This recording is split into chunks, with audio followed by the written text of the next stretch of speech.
Muito bom dia. No programa Saúde em Evidência de hoje, nós vamos conversar com o Dr. Vinícius Lucena, que ele é médico especialista em saúde da família e da comunidade, que está como coordenador das residências da Faculdade de Medicina do Sertão e vice-supervisor da residência em Medicina da Família e Comunidade. O programa está bem esclarecedor e com certeza vai fazer muita diferença na sua vida.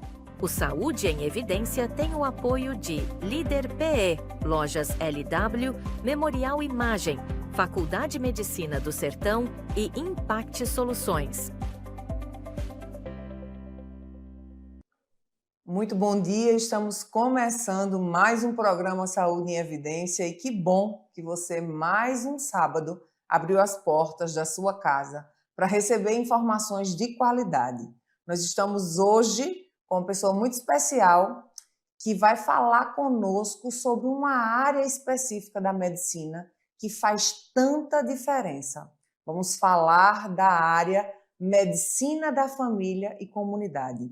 Estamos recebendo o Dr. Vinícius, seja muito bem-vindo. Essa casa é sua, sinta-se em casa, fique à vontade. E eu quero já aproveitar para deixar esse espaço para você se apresentar, para que Arco Verde lhe conheça. Dr. Vinícius é de Caruaru e chegou em Arco Verde, né, para acrescentar à nossa sociedade e o saber dele. Então, seja muito bem-vindo mais uma vez. Obrigado. Bom dia, Catarina. Bom dia, pessoal. Meu nome é Vinícius, sou médico pela Universidade Federal de Pernambuco, médico de família e comunidade também pela Universidade Federal de Pernambuco e vim, aqui para Arco Verde através da Faculdade de Medicina do Sertão. A princípio era ser professor apenas, e aí durante a minha estadia na própria instituição foi visto, não, a gente precisa de Vinícius para coordenar a residência de medicina de família, para supervisionar a residência de medicina de família, e hoje eu estou aqui na Faculdade de Medicina como coordenador das residências.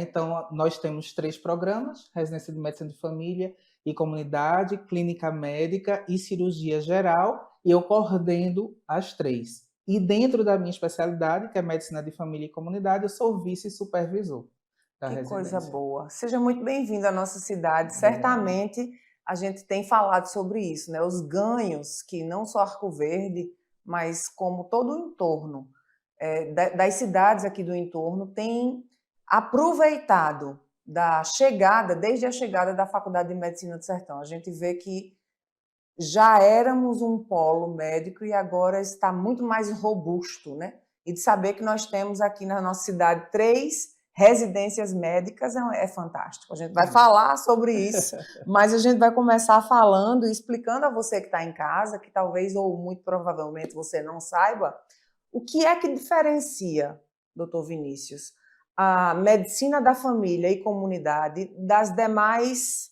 áreas da medicina? Olha, Catarina, essa é uma pergunta bem intrigante, porque eu acho que todo estudante de medicina ou todo futuro médico de família já fez essa própria pergunta, de entender, qual é a sua especialidade. E se eu fosse resumir em uma palavra, eu digo, medicina de família e comunidade é a especialidade que cuida de gente. E o cuidado é a palavra central da nossa especialidade. E aí a gente tem que ter isso em mente. A medicina de família ela é uma especialidade como qualquer outra especialidade, como cardiologia, como endócrino, como nefrologia, como ortopedista, como cirurgião. Nós somos uma especialidade no cuidado com a pessoa. Então, para a gente não importa se é criança, se é mulher, se é homem, se é idoso, se está acamado, se está domiciliado, se está gestante, se é um morador de rua, se é uma pessoa que estava internado e agora volta para o território. Então, nós cuidamos e nós coordenamos o cuidado dessa pessoa na rede, porque o SUS ele funciona como uma rede. Ninguém está acima de outro no serviço de saúde. Nós estamos numa rede. Então, o médico de família ele vem para centralizar e coordenar esse cuidado. Perfeito. E quando a gente fala, no SUS e nesse cuidado, olhando para aquele território, para quem não entende o território, a cidade é mapeada por territórios, e em cada território desse, aí existe uma unidade básica de saúde da família. E quando a gente olha para a atenção primária, para que as pessoas entendam quais são os princípios da atenção primária, eu gostaria que o senhor aproveitasse e falasse para as pessoas que estão em casa, talvez você seja da área de saúde, mas talvez você não seja, e precise entender para que você até possa ter mais esclarecimento para quando você for procurar o postinho, o famoso postinho, que é a unidade básica de saúde da família, você possa já procurar com outro olhar. O que seria a atenção primária? Vamos falar um pouquinho de atenção primária. Certo. E quais são os princípios da atenção primária? Então, a atenção primária à saúde, ele é um modo de como o nosso governo entendeu que deveria ser realizado a saúde no nosso território e financiado pelo SUS, né? Então, assim, quando a gente vai comparar com diversos outros países, cada país tem a sua forma de operacionalizar como vai ser dado essa forma de atenção à saúde à população. O Brasil escolheu atenção primária à saúde, ou, em alguns termos, vocês podem escutar atenção básica, né? Por isso que muitas vezes tem um postinho da atenção básica, postinho saúde da família. Então, às vezes, esses termos se confundem, mas no final eles falam, né, a mesma coisa, a mesma linguagem, né, que é a forma, a porta de entrada, né, do usuário dentro do Sistema Único de Saúde. E aí, quando você precisa, eu preciso de uma consulta para renovar uma receita, eu preciso realizar um exame, eu preciso apenas que algum profissional me escute, porque eu estou precisando. Então, essa é a atenção primária bem fortalecida.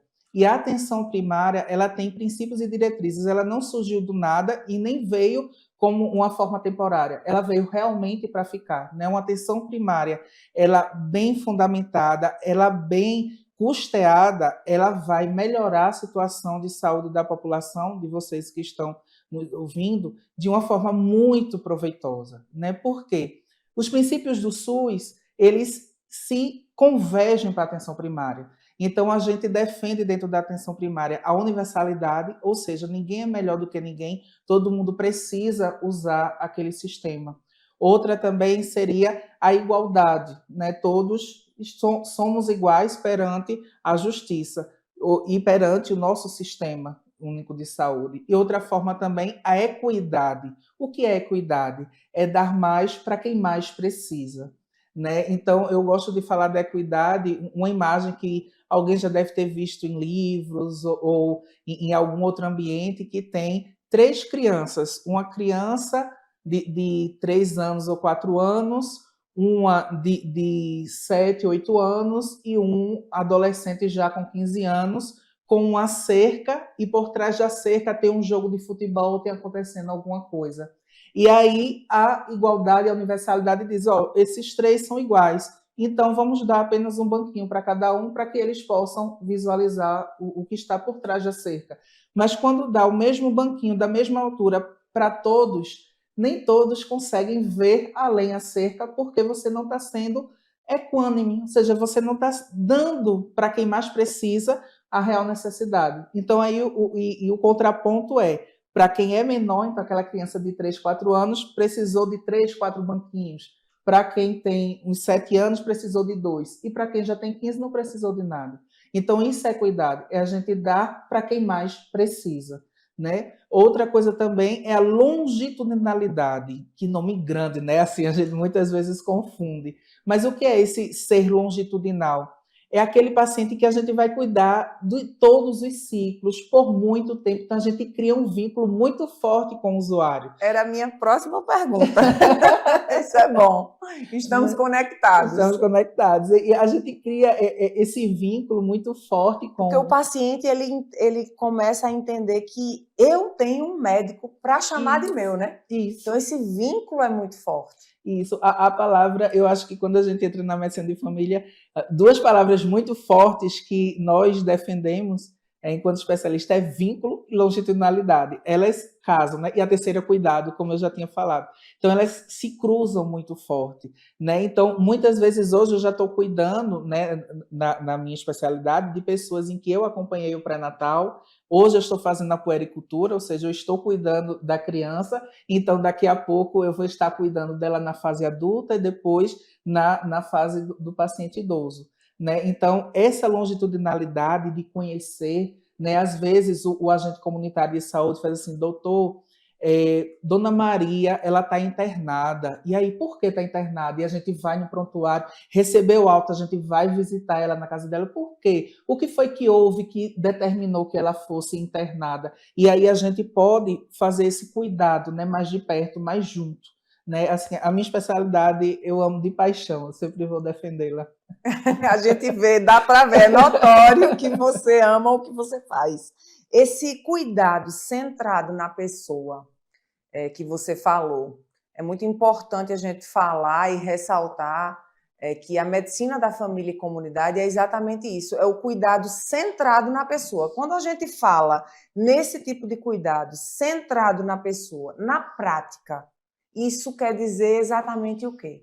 Então vamos lá, Catarina. Isso é para vocês, olha, os nossos residentes, quem está se especializando, né, na medicina de família, esse é um método clínico que a gente chama, ou seja, um método da gente fazer a consulta uma forma nossa, sabe? Uma forma que o médico de família ele vai atrás, ele defende. A nossa consulta ela é diferenciada na nossa especialidade, porque o central, o papel central é o usuário, é aquela pessoa. E aquela pessoa, ela é única, né? Ela vem com trajetórias, ela vem com histórias, ela vem com um poder sobre ela muito forte.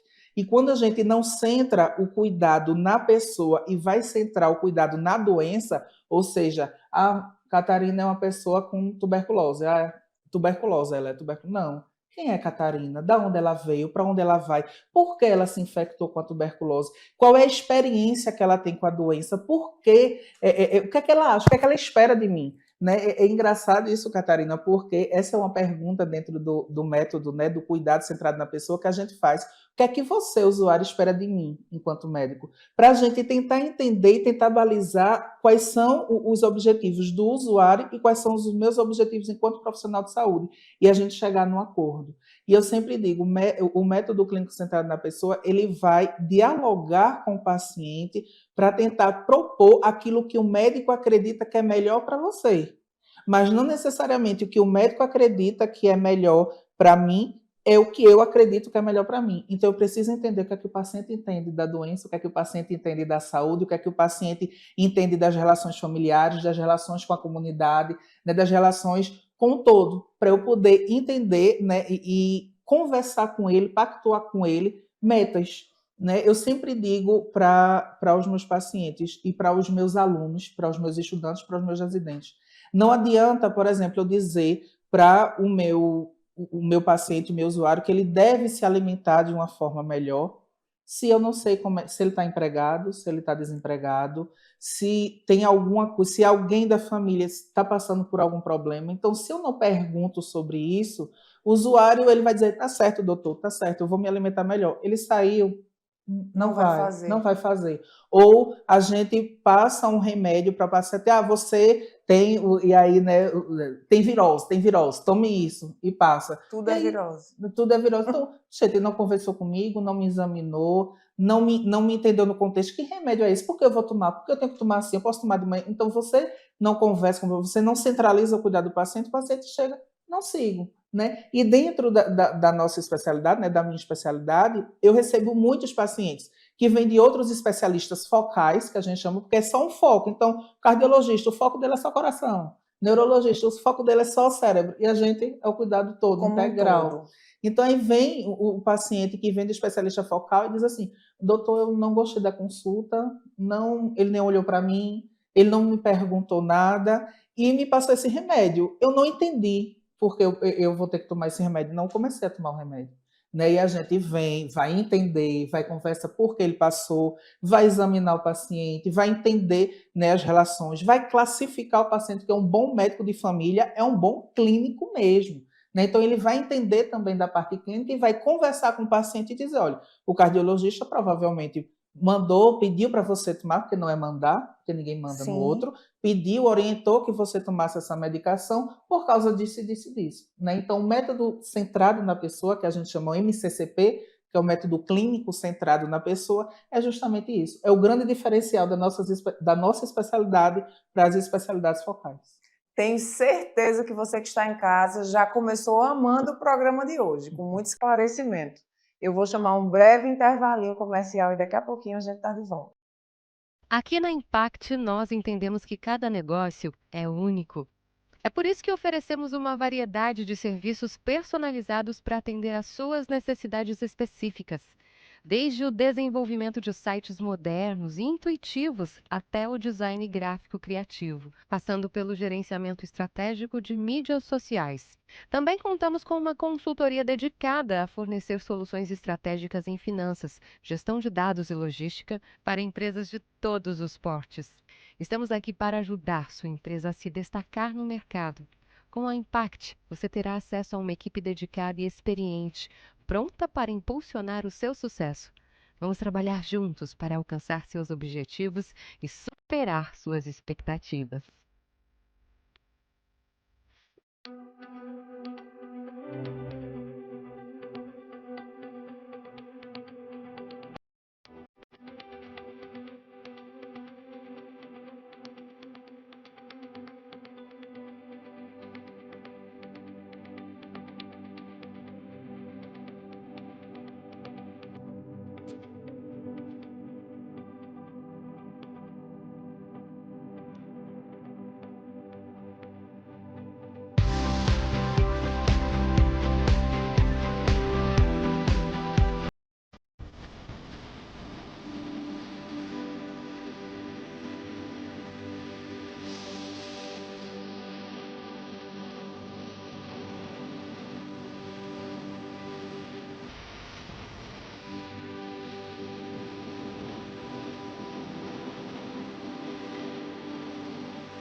O Saúde em Evidência tem o apoio de Líder PE, Lojas LW, Memorial Imagem, Faculdade Medicina do Sertão e Impact Soluções.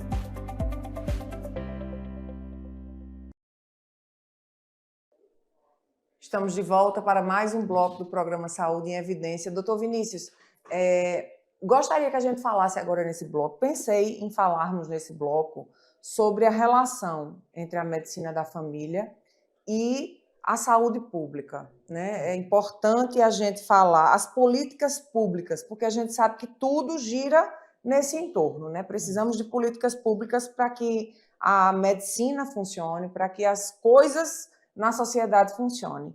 E eu gostaria de saber quais são os componentes, qual é o básico, quais são os componentes básicos para que a gente possa ter na nossa cidade, na nossa comunidade, no nosso território, uma medicina da saúde, da família e da comunidade estruturada. Qual seria o básico? Certo. Eu acho, Catarina, que o básico, e aí eu chamo a atenção para os nossos governantes, né? Prefeitos, vereadores, governadores, deputados federais, deputados estaduais, ministro da Saúde, né? A nossa sociedade brasileira de medicina de família e comunidade e nosso próprio presidente, né? Primeiro precisa partir desse reconhecimento enquanto governo, né, da nossa especialidade. A nossa especialidade, ela não é exclusiva da atenção primária à saúde.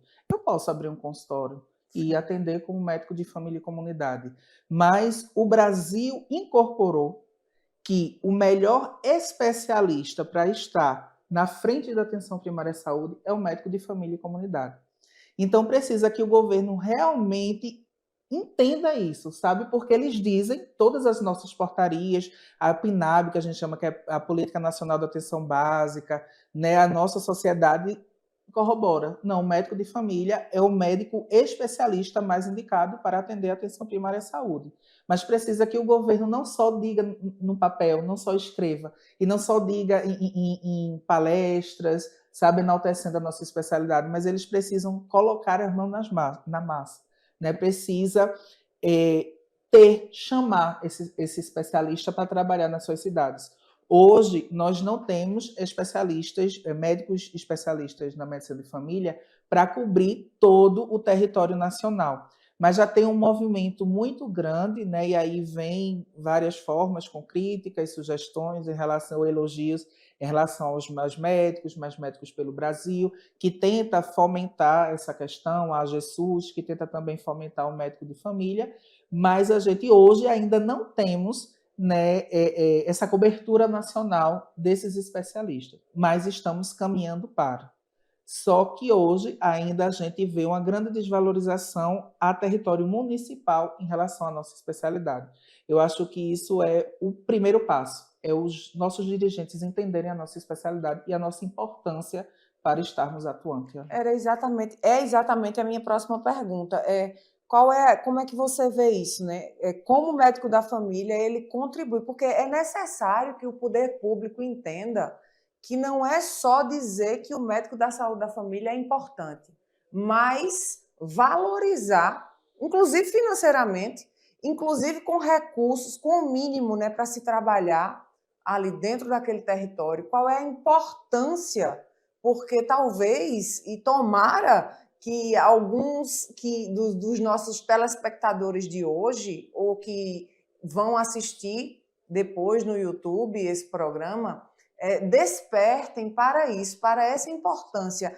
Qual é a importância, né? Como o médico da família contribui para um bom planejamento de saúde no município? O que é que a gente pode explicar para você que está em casa e que talvez seja leigo no assunto, o quanto se é economizado, o quanto de dano, porque antes do gasto financeiro, estamos lidando com vidas, né? O quanto de danos pode se evitar quando se tem na atenção primária, quando se tem lá no território um bom, um excelente médico de saúde da família.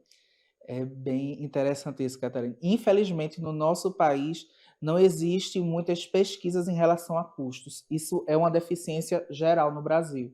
Né? Quando a gente vai trabalhar, é porque a gente vê na prática, vê no dia a dia. Né? Então, a atenção primária à saúde, ela vem com a ideia de que ela deve resolver em torno de 80% a 90% dos problemas dos pacientes dentro do próprio território. Então, não é necessário o paciente estar andando por vários serviços. Então, quando vem com um médico especialista, é quase que uma obrigação da nossa especialidade resolver realmente esses 80% a 90%. Então, o exame para ser solicitado, o médico de família ele vai ter avaliado o paciente, o usuário, para ver a real necessidade daquele exame.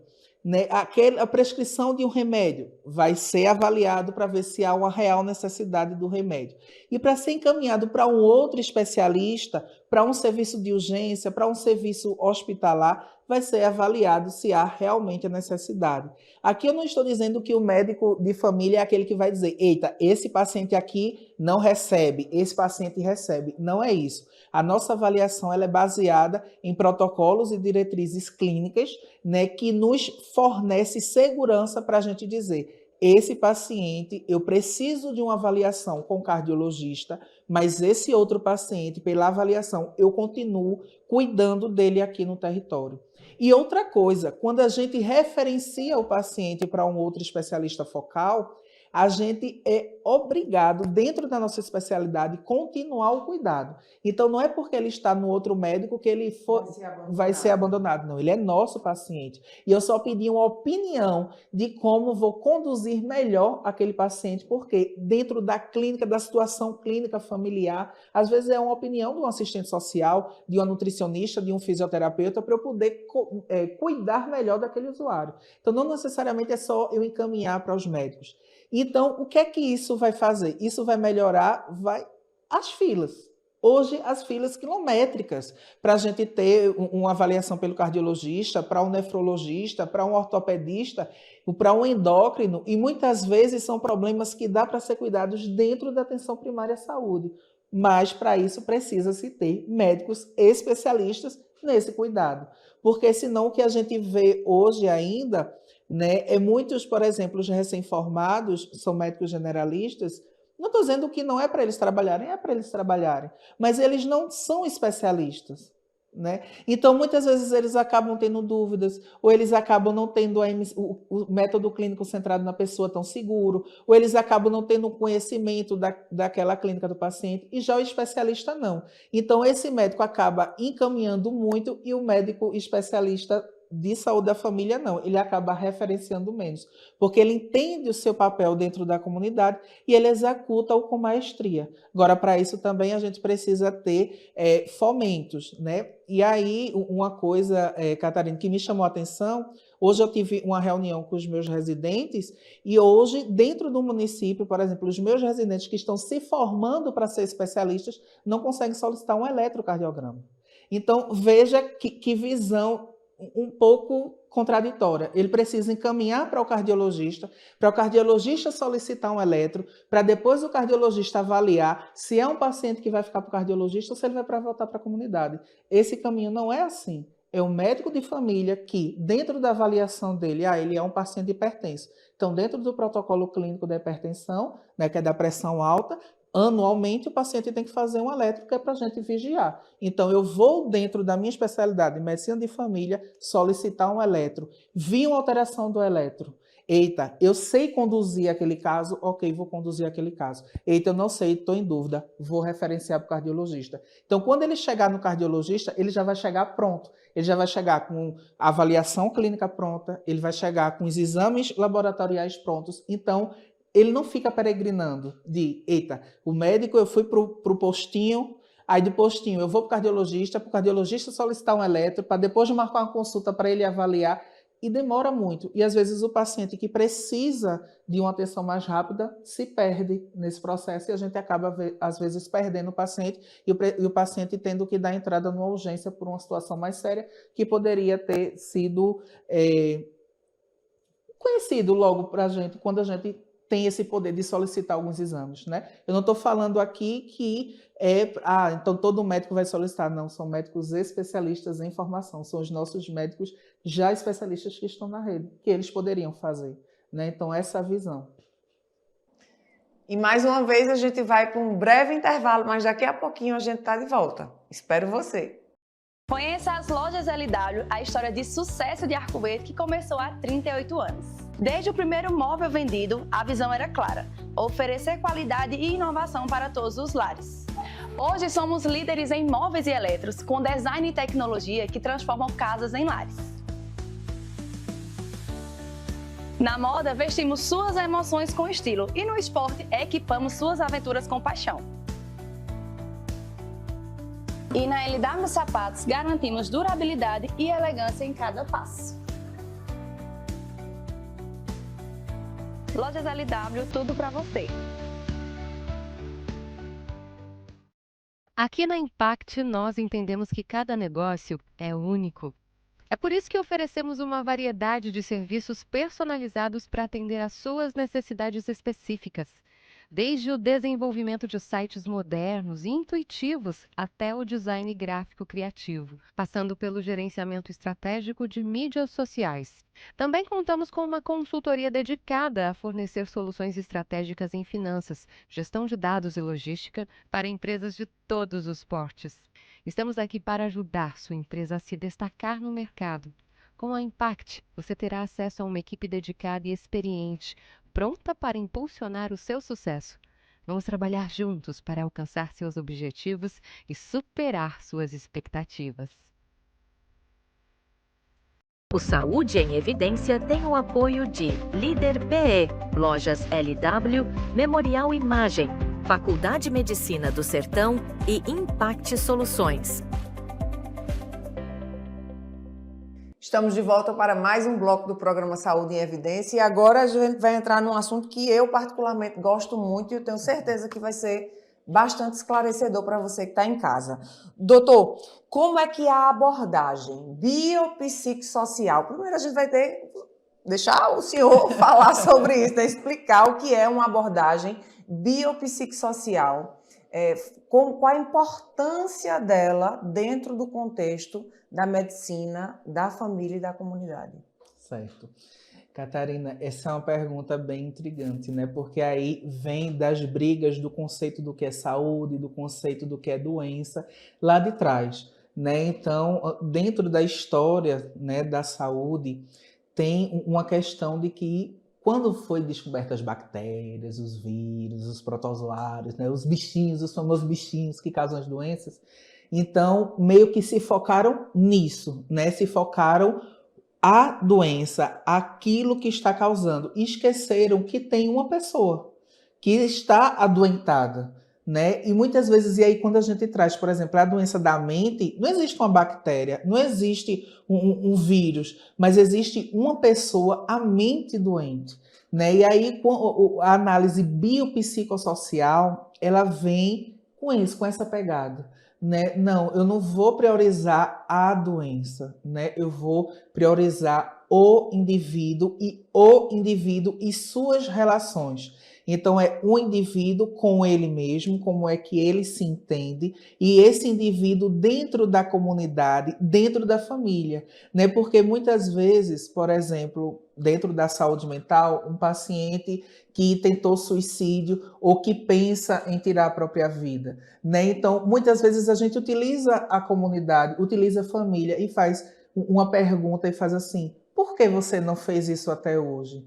E aí esse paciente faz assim: ah, é porque eu gosto muito do meu filho, é porque eu gosto muito da minha mãe, ou porque eu sou de uma religião que me faz querer estar vivo. Então, vamos nos agarrar a isso. Então, eu vou precisar da sua mãe aqui, eu vou precisar do seu filho, eu vou precisar dessas relações religiosas para o melhor cuidado desse paciente. Então, é entender, né, que o indivíduo ele não está só, ele está inserido dentro de uma família e dentro de uma comunidade. É perfeito isso que você falou, porque aí quando você compreende o universo, né, individualizando, olhando aquele ser humano como único, né, naquele momento. É importante quando ele verbaliza: ah, eu tenho a minha religião, se eu fizer isso, eu tenho a consciência de que eu vou para o inferno. Na próxima consulta, certamente você já vai perguntar como é que foi na igreja domingo passado. Né? E isso vai fazer ele se sentir: opa, doutor Vinícius lembra que isso é importante para mim. E aí vai validando esses processos dentro da pessoa e certamente faz muita diferença, não é verdade?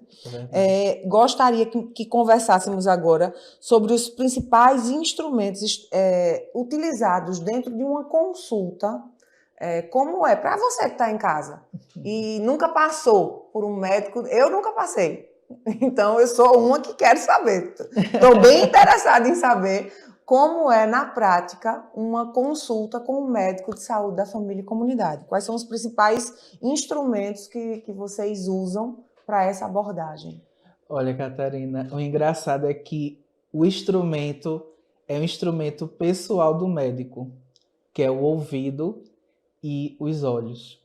É o que basta para a gente.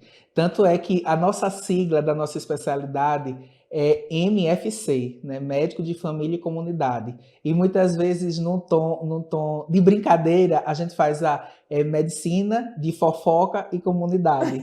Porque a gente gosta de ir atrás da história do paciente. Sim. A gente necessário, né? Necessário. Então, não é só uma questão de estou passando por uma situação, eu estou ansioso, eu estou com taquicardia, não sei o quê. E quando a gente vai conversar, sim, mas o que aconteceu? Então, são fundamentos dentro da consulta, do processo de diálogo, de entrevista, que nos diferencia de outras especialidades. Porque a gente quer realmente entender quem é você.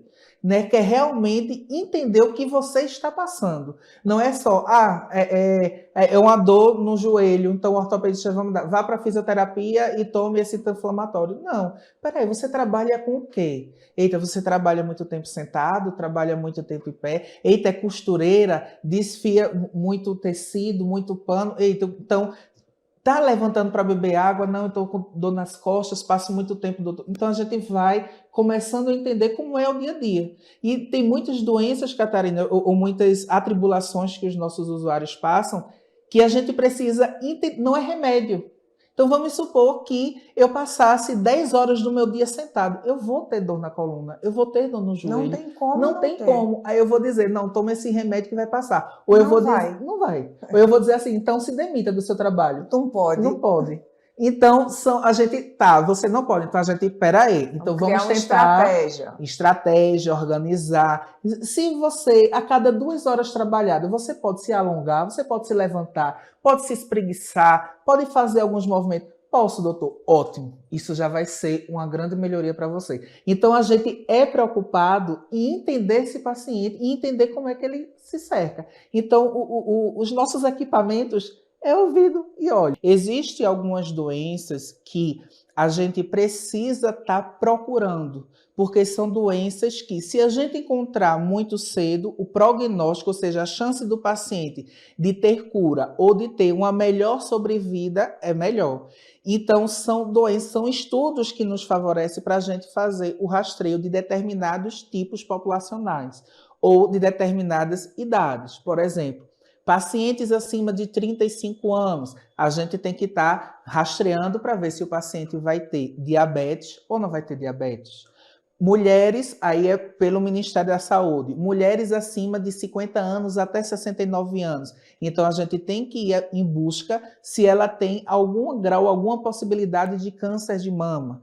Mulheres sexualmente ativas, ou seja, que estão transando de 25 a 74 anos, mais ou menos, ou até 64. Aí vai depender da sociedade que você seguir. Então, você tem que fazer o exame citológico preventivo naquela mulher, né? Então, vai depender do público. E aí, o médico de família, ele tem que estar ciente desses programas de rastreios que vêm do Ministério da Saúde, né? Que nos orienta a fazer esse rastreio. E a gente, dentro da equipe, né, coordenando também junto com a enfermagem, junto com os agentes comunitários de saúde, a busca ativa. Então, buscar esses pacientes que precisam ser rastreados para a gente fazer esse rastreio.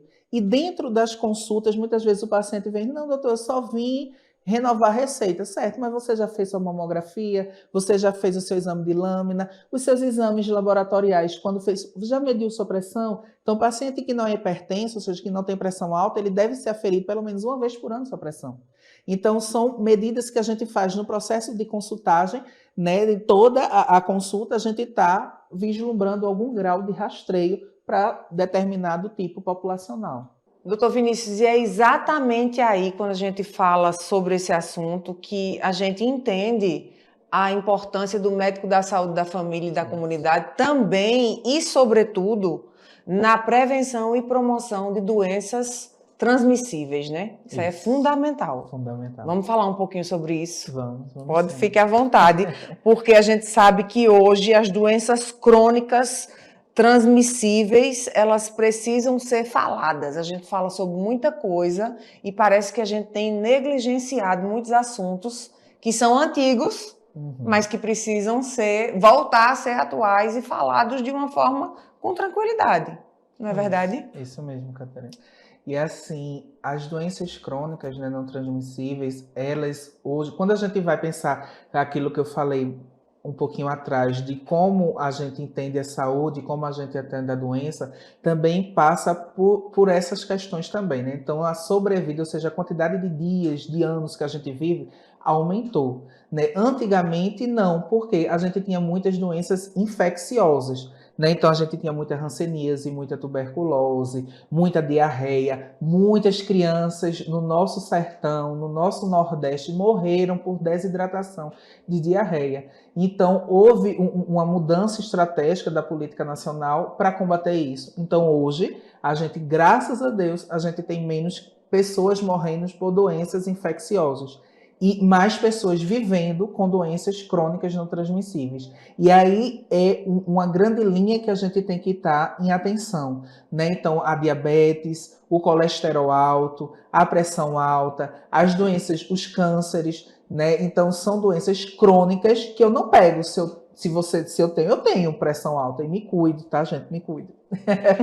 Eu tenho pressão alta. Você está perto de mim, você não vai pegar pressão alta, né? Mas eu preciso, eu tenho pressão alta, né? Então tenho que ir para o médico tem que aferir minha pressão, eu tenho que tomar o remédio corretamente, eu tenho que melhorar minha alimentação, eu tenho que melhorar a prática de educação física, né? Então o médico de família, ele vem para junto com o paciente orientar. E não é só dizer assim, você precisa comer melhor. Não, aí volta lá atrás. O paciente tem condições de comer melhor. Hoje, no nosso país, comer melhor está ficando um pouquinho difícil, Entender complicado. dentro do que ele pode comer o que é melhor. O que é melhor, né? Então, dentro dos alimentos, e uma vez, Catarina, é até engraçado, o paciente diabético amputado, então ele já, assim, engraçado, né, a Sim. situação, Ok. né? Então, assim, ele tinha já amputado e um agente comunitário solicitou minha visita porque a diabetes do paciente não controlava. Eu falei, tá certo, eu vou lá.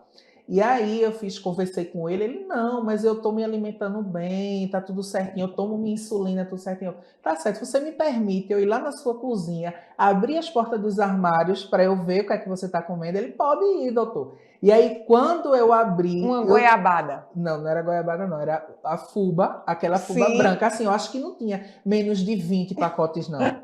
Não, ele compra porque me disseram que a fuba branca é boa, é melhor do que a amarela. Tá vendo? Aí eu fiz, não, a única diferença é a cor. Branca e amarela é a mesma coisa em relação ao açúcar.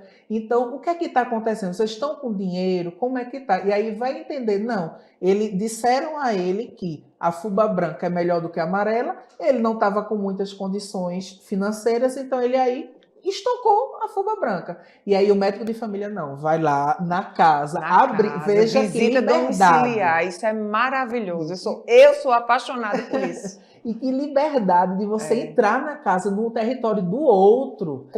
A confiança, né? A médico, confiança, o vínculo que o senhor falou no começo, né? De você abrir, teve outro paciente que eu fui fazer a visita, eu posso abrir sua geladeira? Aquela situação, eu preciso de um assistente social. Eu preciso que sua filha, porque a geladeira estava desligada, queimada, a insulina não estava sendo armazenada corretamente. Ele estava morando sozinho. Eu fiz, senhor, o senhor não pode. Aciona a rede. Aciona a rede. Então eu fui. Eu falei para o agente de saúde. E aí, lógico que eu não impedi o cuidado com o paciente, mas eu disse assim, eu só atendo o seu João se a filha dele vier para consulta. Responsabilizar. Né? Então, para eu entender por que a filha não está cuidando, tem algum problema familiar também? Será que ele foi um pai que maltratou muito a filha e a filha hoje não gosta do pai? A gente também não pode julgar, não né? Pode julgar. Tem que entender o outro. Isso, então o médico de família é esse. Eu não vou julgar, eu vou entender por que a filha não está cuidando dele. E você, olha, ele hoje eu entendo alguma situação, ou senão às vezes ela está despercebida. Eu falei, olha, seu pai precisa de um cuidado, precisa de uma atenção maior. Né? Então o médico de família ele vai lá para catucar mesmo essas questões, porque o nosso objetivo é melhorar a saúde e a qualidade de vida do nosso usuário. Doutor Vinícius, dentro da atenção primária, como deve ser a condução de um paciente com certamente você que está em casa já ouviu falar comorbidades, mas um paciente multimorbidades, como é que essa condução na atenção básica funciona? Certo, Catarina. Primeiro, a gente precisa entender que o médico não é super-herói, né? Esse é o primeiro passo.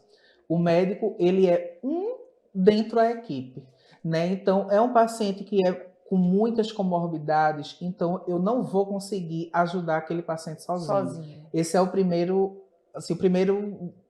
pensamento que a gente tem que ter. E aí eu vou chamar a rede, eu vou chamar a minha equipe de enfermagem, né? Então, às vezes é um paciente que tem uma lesão.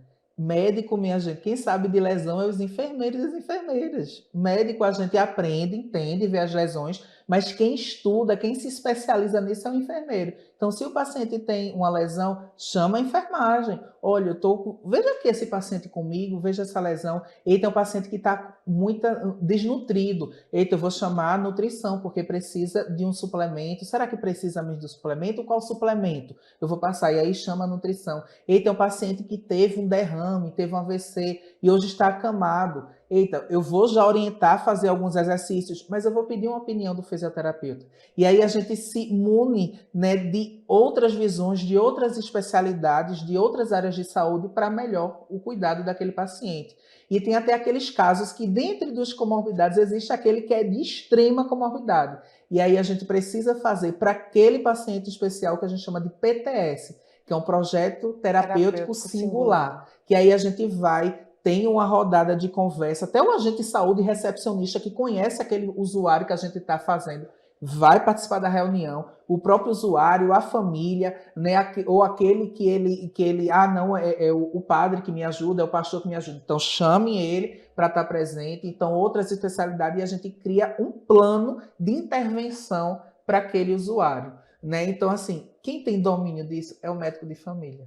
Os outros especialistas focais a gente pode. Olha, tem aquele paciente que ele tem uma insuficiência cardíaca, que ele tem uma artrite de joelho, ou que ele tem uma diabetes compensada. Eu quero tua opinião enquanto especialista focal nisso. Mas o cuidado do médico de família é que vai ter que orquestrar, que vai ter que pedir a opinião desse outro especialista, que vai ter que pedir a opinião de outra área de saúde, né? Então ele acaba orquestrando, né, esse cuidado com esses pacientes. Perfeito. Só antes de parar, de fazer uma pausa, que a gente vai ter uma breve pausa agora para um intervalo, eu quero que você saiba, talvez você que está em casa não saiba disso. Quando o Dr. Vinícius fala usuário, é usuário do Sistema Único de Saúde. Isso. Tá bom? Porque às vezes as pessoas confundem, porque na nossa sociedade o usuário está muito ligado ao usuário de droga, usuário de álcool e outras drogas, enfim, mas é usuário do sistema, do serviço, ok?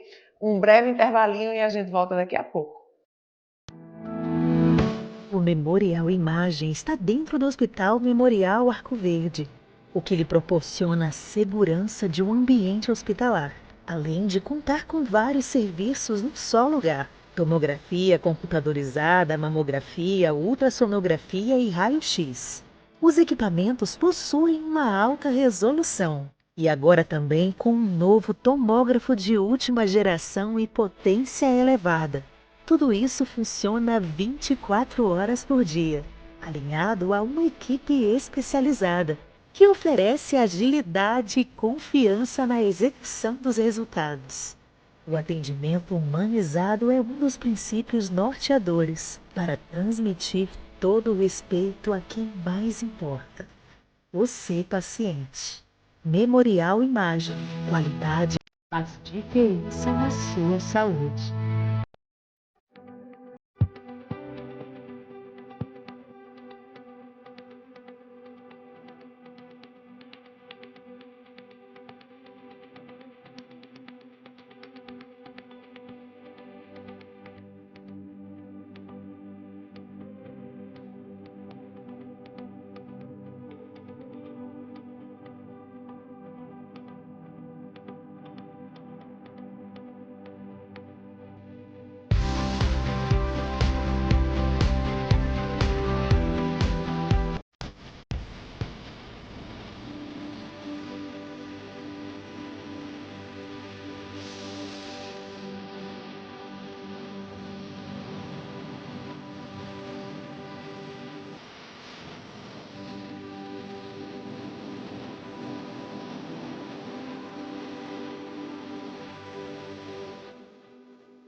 O Saúde em Evidência tem o apoio de Líder PE, Lojas LW, Memorial Imagem, Faculdade Medicina do Sertão e Impact Soluções.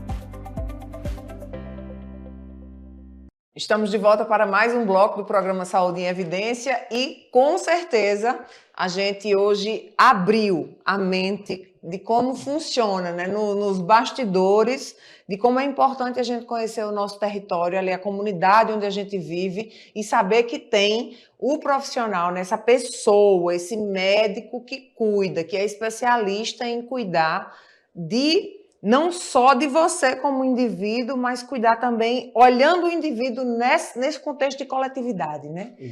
Foi muito boa a nossa conversa e eu quero, assim, entender agora, inclusive como usuária do sistema de saúde, como pessoa comum, entender como é que está demanda, essa oferta de profissionais, médicos especialistas em saúde da família e da comunidade aqui no nosso contexto de Arco Verde, mas não só aqui. Você pode estender também, porque esse programa, você que nos assiste sabe, vai lá desde Recife, região metropolitana, até o mais alto sertão. Então, acredito que é importante que a gente saiba como é que funciona essa métrica, né? A de demanda e oferta dos médicos de saúde da família e da comunidade. Certo, Catarina. Então, quando a gente fala, né, dos médicos de família e comunidade... Aliás, para começar, quando a gente fala de especialistas de uma forma como um todo, independente da especialidade médica, se é MFC ou se é o especialista focal, em Pernambuco há uma disparidade, né? Então, há uma concentração na macro-região 1, que é do Recife, e a nossa macro-região que a gente está de Arco Verde, que é a 3, é o menor índice de especialistas, né? Então, tem menos de um especialista por habitante aqui em Caruaru. Então, aqui em Arco Verde, né? Então, isso é muito gritante, né? E aí, quando a gente olha a nossa especialidade, medicina de família e comunidade, ele ainda cai para bem menos essa taxa, né? E aí, a nossa faculdade, né, a Faculdade de Medicina do Sertão, quando ela se fixou, né, por causa desses estudos, de uma falta de médicos, e de uma falta de médicos de especialistas, fez não, nós vamos fazer uma faculdade e vamos abrir especializações, que são as residências médicas. E aqui nós temos a de medicina de família e comunidade, né? Então, nós preparamos os nossos futuros médicos de família dentro da rede de Arco Verde. Que é você quem coordena. Sou eu que coordeno. Então, fique à vontade para falar sobre isso agora. Isso, então, assim, nós temos, né, a especialidade de medicina de família e comunidade aqui, ela dura 2 anos. Né? Então, o médico, então, ele faz um processo seletivo e tal, e chega para nós, enviado do Estado. Né? Então, tem um processo seletivo e ele chega e diz, eu quero ficar aqui em Arco Verde, eu quero me especializar aqui em Arco Verde. Então, nossa missão, enquanto instituição, é formar aquele médico em um especialista em medicina de família e comunidade e fazer com que a gestão municipal de Arco Verde ou das cidades circunvizinhas entendam a importância e absorvam esse médico especialista, por tudo que a gente já conversou. Né? Então, você vai ter um médico qualificado dentro do sertão de Pernambuco, que vai ter uma resolutividade ímpar. Né? Então, vai trazer melhor cuidado para aquele paciente, para aquele usuário do sistema. Não é só medicina da família e da comunidade, tem outras 2 que você também coordena. Isso. Eu coordeno porque eu coordeno, quando a gente fala de residência, é um braço de coruja, assim, né? Então eu estou nas asas, né, das 3 residências, e aí tem meus coordenadores, tem os supervisores, tem os preceptores e tem os residentes. Então, isso cadinho. Então eu coordeno, eu fico com olho de águia, né, sobre tudo, porque eu estou formando médicos especialistas, né? Então eu tenho que ter responsabilidade, tenho que ter cuidado nessa formação. Em Arco Verde, nós funcionamos com 2, que é de medicina de família e comunidade, que é um convênio que a gente tem com a Secretaria Municipal de Arco Verde, e tem a de clínica médica, que é um convênio que a gente tem com o Estado de Pernambuco, e os nossos residentes, eles trabalham no Hospital Regional Rui de Barros. A gente esteve com o Dr. João Vitor aqui, Pronto. Que é o que cuida exatamente dessa residência. Isso. E aí a gente tem esse trânsito muito bom com o Hospital Regional. A instituição vem e já trouxe melhorias para o hospital, né, para os atendimentos. A gente está brigando, está lutando para sempre estar melhorando o serviço. Por quê? Um serviço, e aí usuários, né, pessoas, espectadores, um serviço que tem residência é um serviço de excelência, ou que, se não é de excelência, ele está procurando ser de excelência. Né? E vejam que vocês têm o Hospital Regional, que eu sei que já foi muito maltratado, muito malquisto, mas a gente está, né, cruzando, está dobrando as mangas, e junto com o hospital a gente está oferecendo para a população a residência de clínica médica, né, para melhorar. E em Serra Talhada a gente tem, junto com convênio também com o Estado, mas lá no Eduardo Campos, a residência em cirurgia geral. Então, dentro da nossa instituição, né, da Faculdade de Medicina do Sertão, a gente tem 3 residências. E a gente tem planos para abrir. A gente tem o plano para abrir o R3, que é um ano a mais de medicina de família na saúde indígena, porque é uma realidade Sim. aqui, né, do sertão de Pernambuco, e tem também de talvez abrir a residência de pediatria lá em Afogados da Ingazeira. Então, a Faculdade de Medicina do Sertão veio para ficar e para melhorar, né, qualificar esse cuidado, né, na região. E a gente fica muito feliz com a chegada da Faculdade de Medicina do Sertão aqui na nossa região, né? Só ganhos para a nossa comunidade. Infelizmente, hoje eu digo mesmo, infelizmente o nosso tempo acabou. Eu quero agradecer a você que esteve conosco durante todo o programa e dizer a você que no sábado que vem, pontualmente, a gente tem encontro marcado. Até lá! Saúde em Evidência tem o apoio de Líder PE, Lojas LW, Memorial Imagem, Faculdade Medicina do Sertão e Impact Soluções.